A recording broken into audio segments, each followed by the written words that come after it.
Will you pray with me? Gracious God, send your Spirit now upon us. Guide us in this space and in this time. Let us hear your voice. We pray in your name. Amen. Ever have a perfect line that you just really want to use, but you don't know the source? You don't know where it came from? That was me this week. I had this line in my head that fit where I wanted to go with this sermon. It's the phrase, with every new beginning comes another beginning's end. I even knew the melody. It came from the song. Not a big surprise there. It goes like this. Every new beginning comes from some other beginning's end. Well, that much. I had to use it, right? So Google is your friend. Google's a great tool. When I look Google up, I thought, pull up this cool song. I'll sing you a whole verse of the song and end with that line, and it'll be a great way to start the sermon. Yeah. So I don't know if you know that song, just from that one line. The song is called Closing Time. It's from the late 90s. It's about leaving a bar. And actually, the band wrote the song because they were tired of ending their song with their old song. They wanted a new song that was to end their concerts. So they wrote this song about closing times and closed their concerts with it. Yeah. On the other hand, the author of the song says it's really about birthing and about babies coming into the world, which is weird imagery to use for birthing, but okay, I can go with it. So here's the deal. The line still is perfect. So we're going to pretend we use that song and remember that even songs that are very secular can have moments in them for inspiration for our life. The truth is this. All of our lives have beginnings and endings and endings and beginnings. And every time something ends, it can become a new beginning to something else. It's simply the way life works. The line is correct. And when we have something that ends, a new thing begins. Well, we have the choice of how we view that ending, how we view that beginning. And our scriptures this morning show us those two choices, or at least two of the choices. We could choose to see the ending as the end of the world as we know it. Another old 80s, 90s song.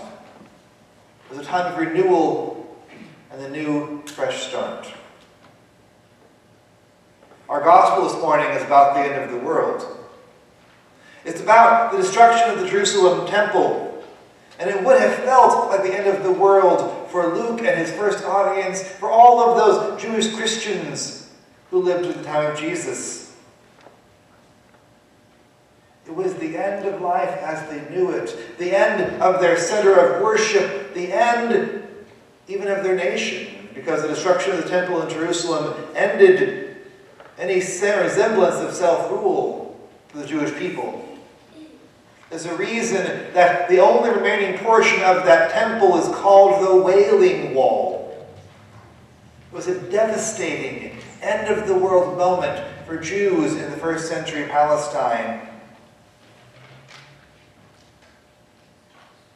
But here's the thing. It was an ending that was needed. Because the Jewish temple, by that point, not because the temple itself is wrong, but because the leadership there was full of corruption and injustice.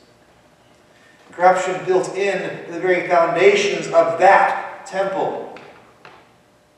We sometimes read for Ezra and Nehemiah, and in the post-exilic period, the Jewish people come back from Babylon, they rebuild the temple.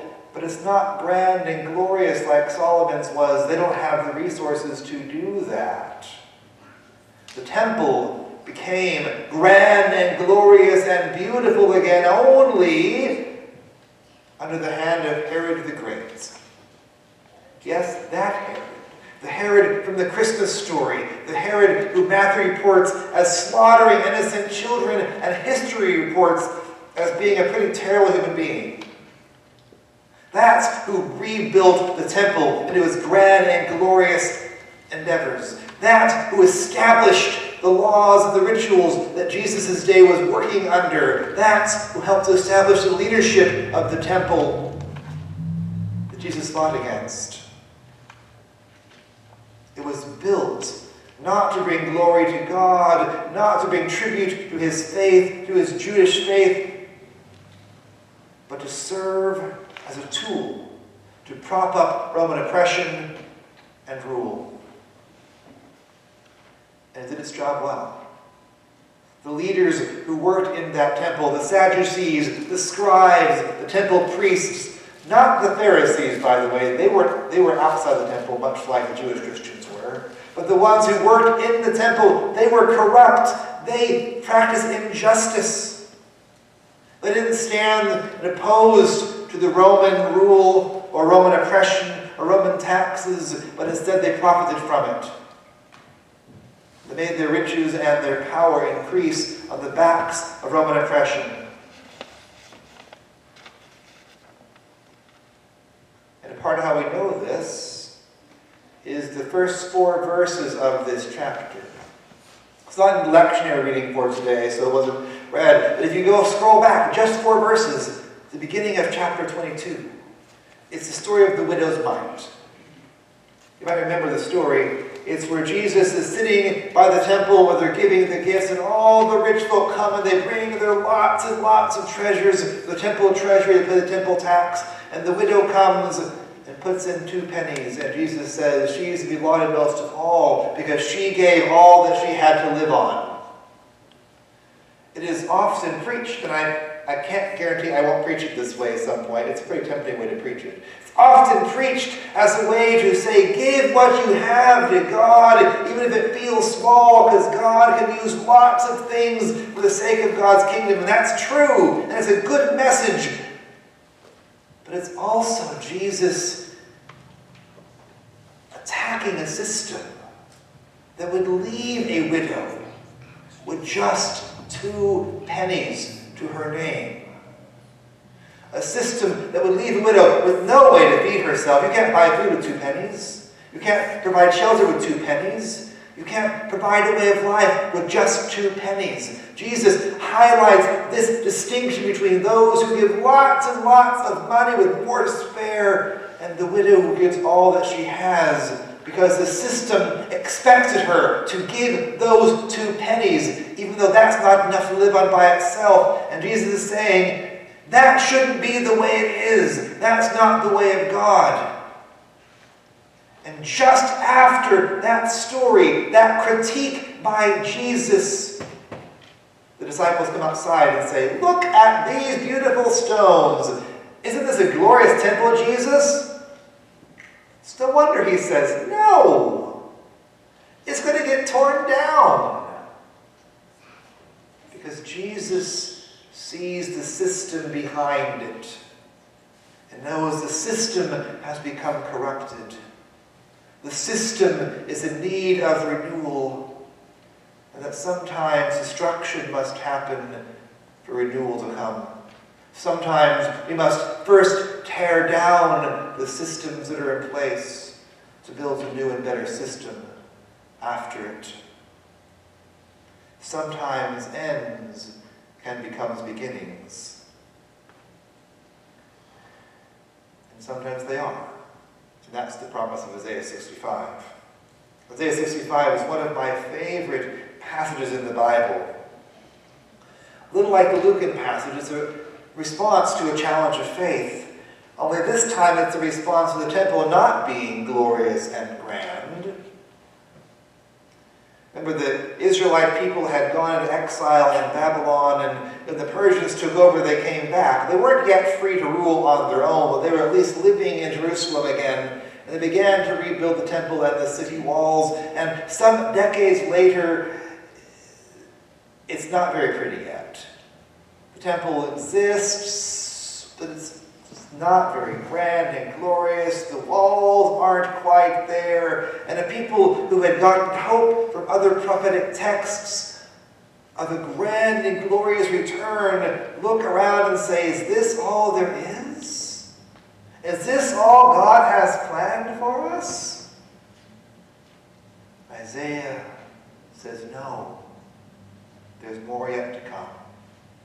Isaiah says this is just the beginning of God working in the world and doing something else. That God has dreams from this beginning for something grand and glorious. Isaiah imagines a day outside of time. Not only is the city of Jerusalem rebuilt, where it is also the holy dwelling place of God, where all who enter it are cared for, where all who enter it have enough to eat and shelter to live in, where they build houses and live in them, and plant vineyards and eat their fruit. Isaiah imagines a day when none shall hurt or destroy on all the holy mountain of God, where not even the beasts of the field, the lions, the snake, shall hurt or destroy. All shall live at peace together, where the old ways fade away, and a life of renewal and new life that reflects the ways of God, the ways of life everlasting, comes into being. That's the vision of Isaiah. And the promise of Isaiah is that God is working on this new thing. That when it feels like God's not, God is. When it feels like this is an ending of some kind, it's actually the beginning. The beginning of new life. The beginning of a new way of being. The beginning of a future that goes beyond even the present imaginings of God's people. Isaiah says to the returned exiles, God is with you and at work with you and through you. And Isaiah would say to us that God remains at work with us. Because we still have that choice I talked about at the beginning of the sermon, the choice to see each ending as the end of the world or the beginning of something new. And as we try to make that choice, and I hope we usually try to choose renewal, here's two ways to help make the choice of renewal. One, remember the promise of Isaiah. The promise that God is always at work in our midst, even when things seem hard. That God is there working in and through us, just like God was with the exiles, just like God was with those who survived the temple's destruction in the early church. Even when things seem hard, God is there working in and through us, using even bad times for the sake of the kingdom of God. Not causing those bad times, but using them for the renewal of the world and the coming of the kingdom. Here's the second thing. That every new beginning comes to other beginnings end. That each and every day is that new beginning. You know what's going to end in about 15 minutes or so? Our worship service. A new beginning will begin of life post this worship service. A chance to keep making choices on God's behalf. A chance to keep loving people, caring for the least of these, seeking out God's people and saying, you are cared for by God and cared for by us. In roughly 12 hours or so, the day will end. A new beginning will come. A new day, which we can make choices again to care and love as God calls us to. Every new beginning comes, so other beginnings end. And friends, we have a lot of endings in our lives. Some of them really big, but most of them small. The day, the service, the meal. As I told the kids on the front steps, we can take those endings and use them as chances for renewal. Choose to see them as a chance to begin again. We're going to mess up. We do all the time. But every new beginning comes as that old beginning ends, as the chance for renewal embraces us again and says, okay, now go try again. It's the promise. It's the hope. That every moment of our lives is a chance for renewal, a chance to begin again. We seek to love others as God has first loved us. Thanks be to God. Amen.